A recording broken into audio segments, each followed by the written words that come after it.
Okay, heads up. This is probably going to be a long video. A few weeks ago, I posted that I had an opportunity to do a show. The problem was the show was in only 2 weeks, and it normally takes me 3 weeks to develop a new story. Um, and plus, with everything I had going on at work, I would barely have a week and a half to prepare for this show. So I decided I was going to do it anyway. And after I posted that, I was just amazed by all the support and encouragement that was sent out to me. It really turned my nose to a yes when I was kind of questioning my ability. I was like, I have to do this. And ended up doing the show. And I just want to thank you for it. And my original plan was to record myself at the show and share it with everyone. But the thing is, the venue was handing out these free bags of potato chips. And this lady was sitting right next to the camera, and she had like six of these free bags. So as I'm telling my story, all you really hear is her opening up bag after bag and munching on chip after chip. You can't even hear me, so that didn't work out. So I figure I'll, do something I really have never done is just come on here and share a story with you. Um, these storytelling events, they give the storytellers themes, and what we need to do is align or tell a true story that aligns with the theme. The theme for this show was Stuck on Stuff about addiction, bad habits, and inner demons. And it was a real challenge for me because I've never really been addicted to anything but love. But I was able to dig deep and look at some memories and find something that aligned.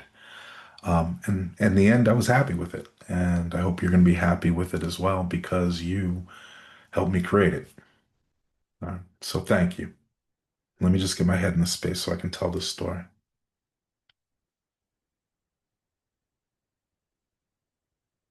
It's 2007, and I've just spent my entire Saturday doing my favorite weekend activity, working 8 hours of overtime in an office with absolutely no ventilation or windows. But I'm excited because I'm about to go home to family movie night, and that means one thing. Takeout from the Petro's Pizzeria. It is the one place my whole family agrees on. My wife Laura loves the grilled chicken wrap, but no tomatoes. My 6-year-old Sasha, well, you know what? She's like me. Large cheese pizza with extra cheese. And my 3-year-old Zach, well, you know what? He's always been a picky eater. But at the Petros, he eats everything.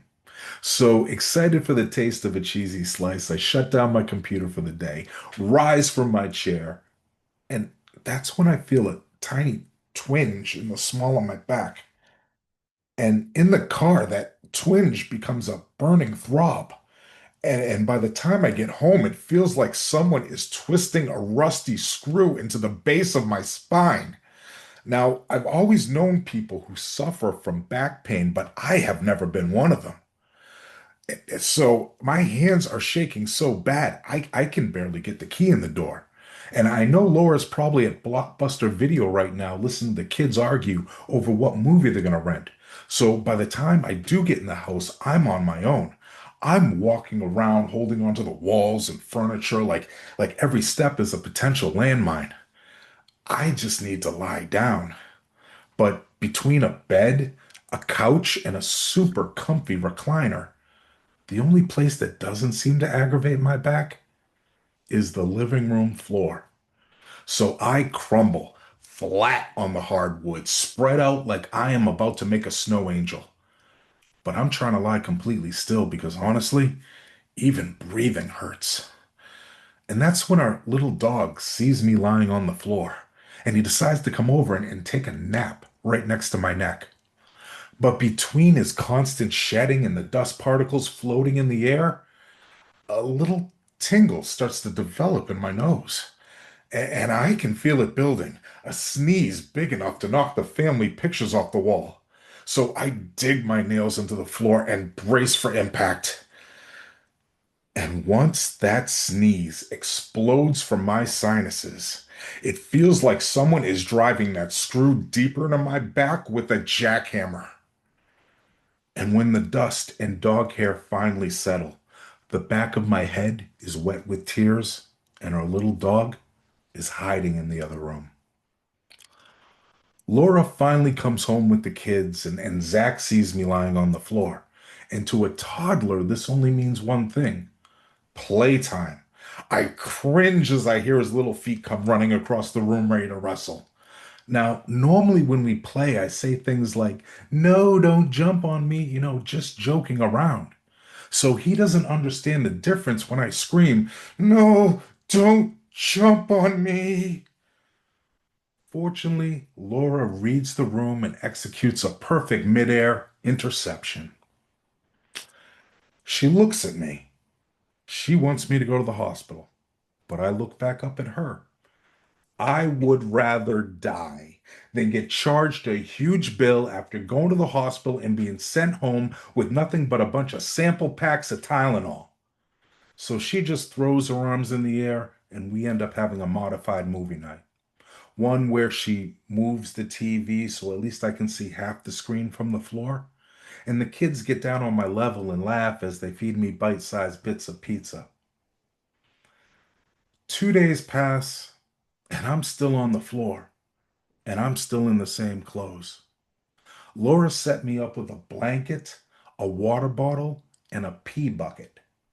And over breakfast, I hear the kids complain that the living room is starting to smell a lot like our little dog's bed. Laura brings me in a piece of raisin toast with a concerned look, and when I glance up at her feeling a mix of frustration and embarrassment, I realize I am not getting any better, so I need some help.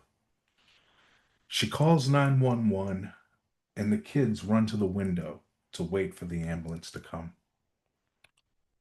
I spend the next 6 hours being completely tortured as a doctor bends, pulls, and stretches me, trying to figure out if I'm really hurt or just trying to score some dope. Eventually, this genius sees I have a pinched nerve in my back, and he prescribes me the pain relief I'd been begging him for. I finally get home. I lie on the couch and I take a tiny pill.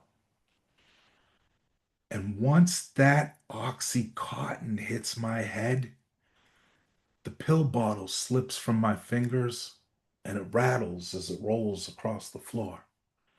But all I can do is lie there in silence, watching the sheer curtains slow dance with the sunlight.